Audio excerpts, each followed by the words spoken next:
Welcome back to the channel, and we are back, sadly, after a loss, but I had to bring my guy, Barca Boy, to talk about it. Barca Boy, how you doing, my guy?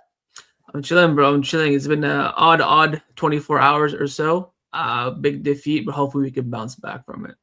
Yeah, bro, it's like listen, I haven't felt this feeling in a while. Barca, we're on that game-winning streak, 11 games, I believe, looking to make it 12. By the way, I hate Anoeta, bro. I don't know what it is, bro. That stadium is cursed. Like, even when we win, we have to work for it. Like, it's ridiculous. But, guys, we have a lot of great topics to talk about, so make sure to smash up to like, subscribe, right? Get down below in the comment section. Let me know your takes, your opinions, if you agree, disagree, right? Listen, me and Barca Boy, we're going to be cooking up like Raphinha and Yamal the other day. But listen, we got to get straight into it, right? Barcelona lose shockingly, right? Breaking the streak to Sociedad at the Anoeta. I mean, what was your initial thoughts? Because I'm going to just say this real quick. I was very upset. I understand the performance was definitely good enough to win, but I'm just so disappointed in our defenders that they didn't have to defend much. They only Sociedad had like 3 chances.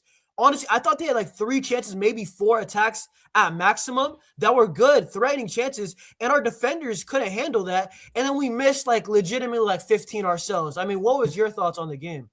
I think you said it pretty well. I think we played quite well, to be honest. We lead 2 chances. We conceded twice. We had 15 chances. We scored none of them. I think that was the reality of the day. You have these games. People say you're a champion team when you win and don't play well. Today, the other day we played well. We just couldn't get the ball in the back of the net. Those days happen. It does suck.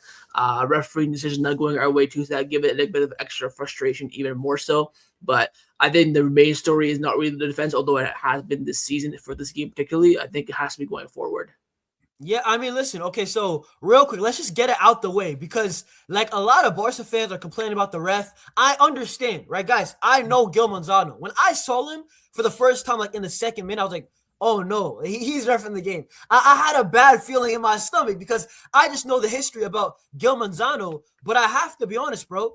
I think, yeah, the offside goals. The thing is, I hate these offsides, but in the modern game, we're not the only team that suffers through this, bro. These Fugazi offsides, legit a centimeter offside. I mean, the thing with offside is one thing, they are consistent with it. It's legit, it's offside or it's not offside. It's just unfortunate. It's very unfortunate that these are offsides by 1 inch, especially on Yamal's goal, right? And listen, I thought Gil Manzano, the one that I complained about was that Fermin goal. I thought that was a ticky-tack foul, bro. I thought that was very soft.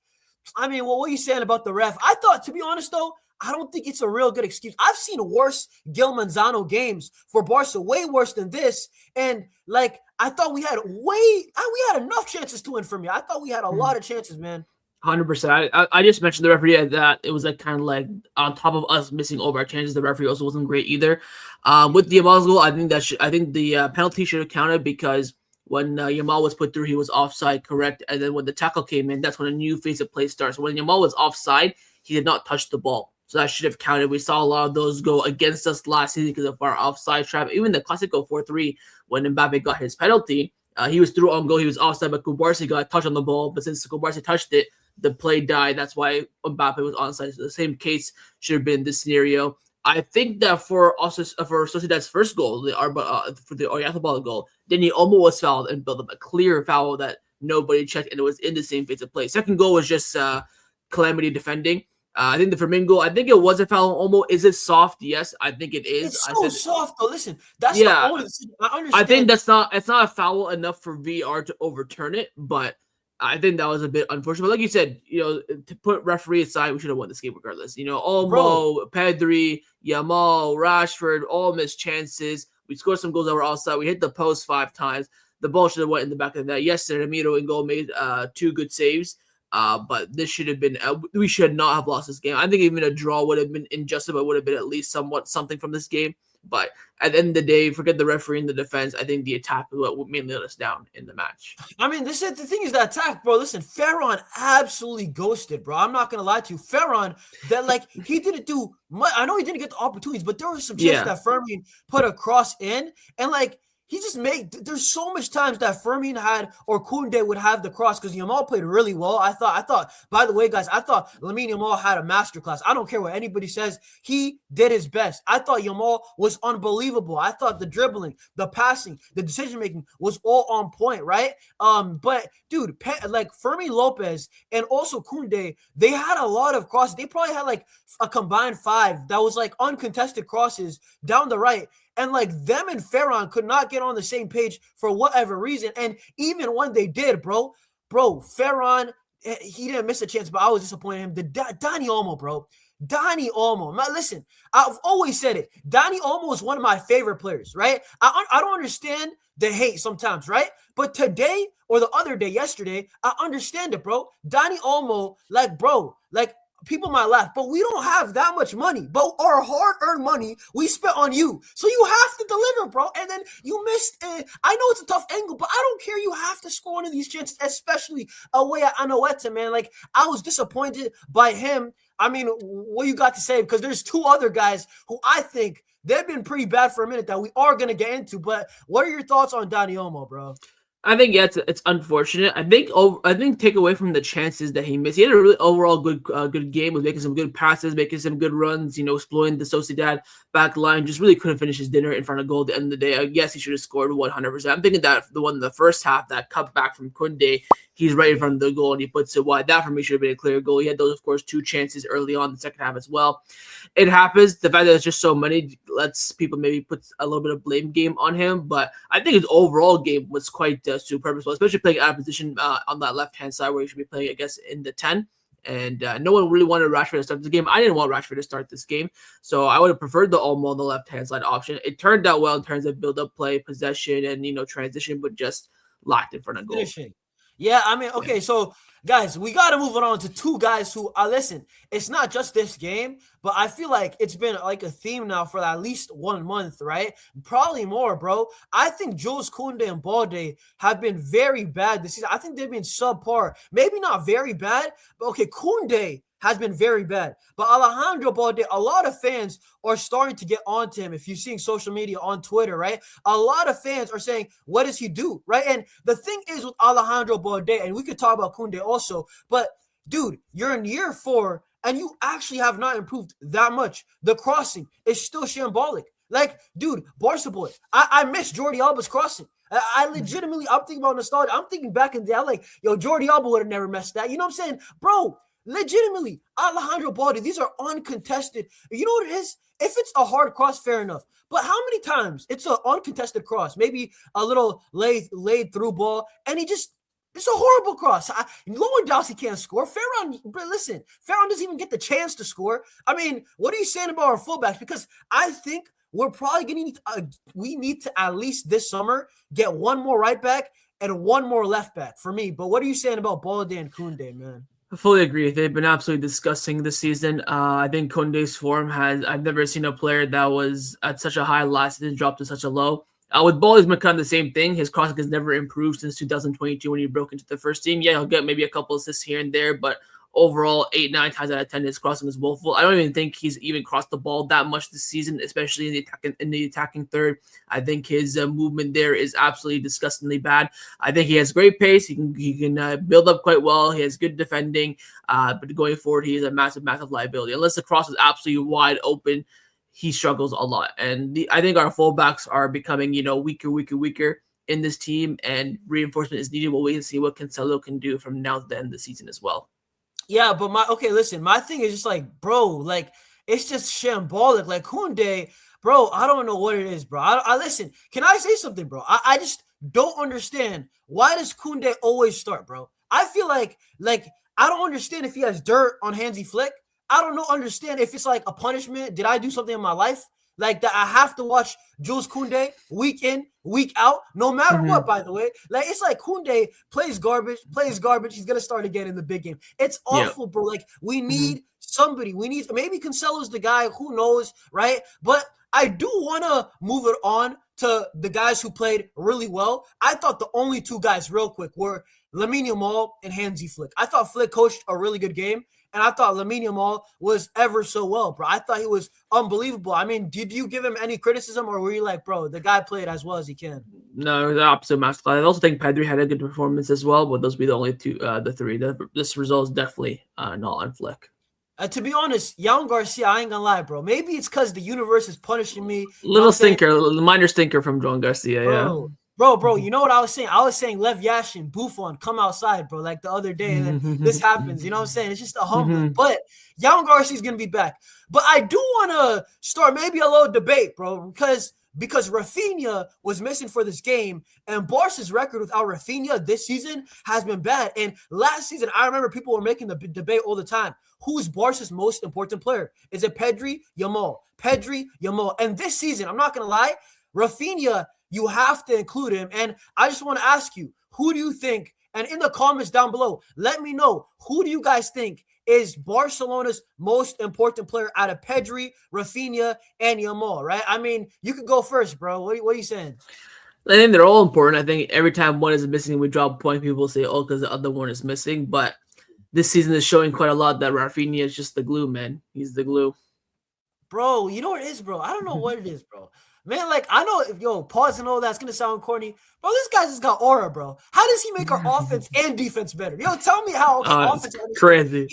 He makes our defense better too, right?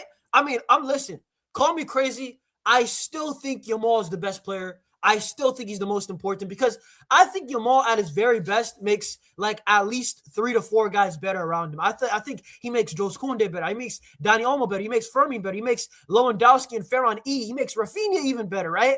So I think Yamal's still the best. But I will say Raphinha this season has earned a lot more respect from me. It's like when we don't have you, we see all the little things that we miss. And, it's just priceless, bro. The guy is legit. I said it the other day, okay?